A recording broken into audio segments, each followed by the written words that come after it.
আমরা যে সকল সাবজেক্টে পড়াশোনা করি তার বাহিরে অন্য একটি সেক্টরে যে কেরিয়ার গঠন করা নিয়ে অনেকেই কনফিউজ থাকি।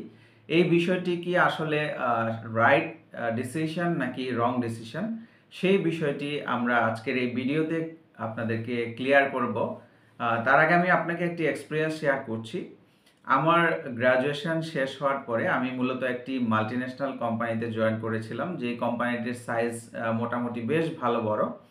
তো কোনো কারণে ওখানকার যে আইটি ম্যানেজার ছিল ওনার সাথে আমার পরিচয় হয়।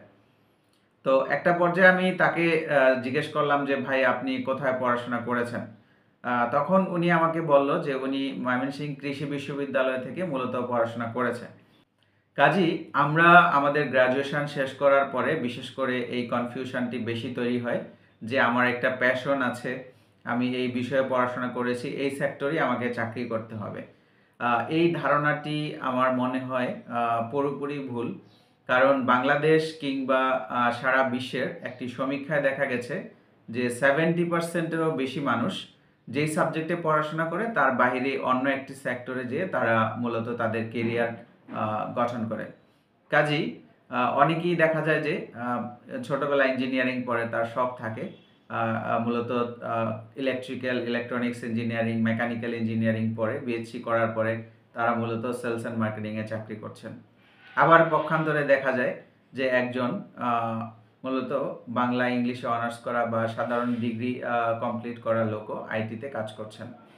আমরা অনেকেই দেখি যে অনেকের স্বপ্ন থাকে ব্যাংকে চাকরি করবে, সেজন্য ফিন্যান্স অ্যান্ড ব্যাংকিংয়ে অনেকে বিবিএ করছেন বাট চাকরি করছেন অন্য সেক্টরে।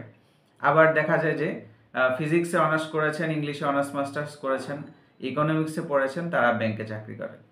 কাজেই সারা বিশ্বে ইভেন আপনি যদি আপনার আশেপাশেও মানুষকে জিজ্ঞেস করেন, আপনার আশেপাশেও প্রচুর পরিমাণ এক্সাম্পল রয়েছে যে এক সাবজেক্টে পড়াশোনা করে অন্য সেক্টরে কেরিয়ার গঠন করেছে। কাজেই এই বিষয়ে কোনো ধরনের কনফিউশন বা কনফিউজড হওয়ার কোনো কারণ নেই। একটি মানুষের চাকরি মূলত ডিপেন্ড করে তিনটি বিষয়ের উপর। এক, আপনার কমিউনিকেশন স্কিল, দুই হচ্ছে আপনার এক্সপিরিয়েন্স, তিন হচ্ছে কাজের সুযোগ। মূলত এই তিনটি বিষয়ের সমন্বয়ে একটি মানুষের কেরিয়ার স্টার্ট হয়। কমিউনিকেশন স্কিল এবং আপনার এক্সপিরিয়েন্সকে প্রাধান্য দিয়ে ডেফিনেটলি আপনি সেটাকে আরও ডেভেলপ করার চেষ্টা করবেন, তাহলে অবশ্যই একটি বেটার কেরিয়ারের দিকে যেতে পারবেন। এখানে আমরা যে বিষয়টি করতে পারি, যদি আমরা আমাদের সাবজেক্টের বাহিরে অন্য কোনো সেক্টরে কেরিয়ার করি, তাহলে অবশ্যই আমাদের 1-2 বছর পরে সেই বিষয়ে একটি মাস্টার্স অথবা আমরা সেটার উপর একটি পোস্ট গ্রাজুয়েশন ডিপ্লোমা কোর্স করে নিতে পারি। সেক্ষেত্রে আমাদের কেরিয়ারটি আরও বেশি স্ট্রং হবে বলে আমি বিশ্বাস করি। এর বাহিরেও যদি আপনাদের কোনো মতামত থাকে, অবশ্যই আপনারা কমেন্ট করে আমাদেরকে জানাবেন। আমরা অবশ্যই সেই অনুযায়ী আপনাদেরকে ফিডব্যাক দেওয়ার চেষ্টা করব। ধন্যবাদ, ভালো থাকবেন। আসসালামু আলাইকুম।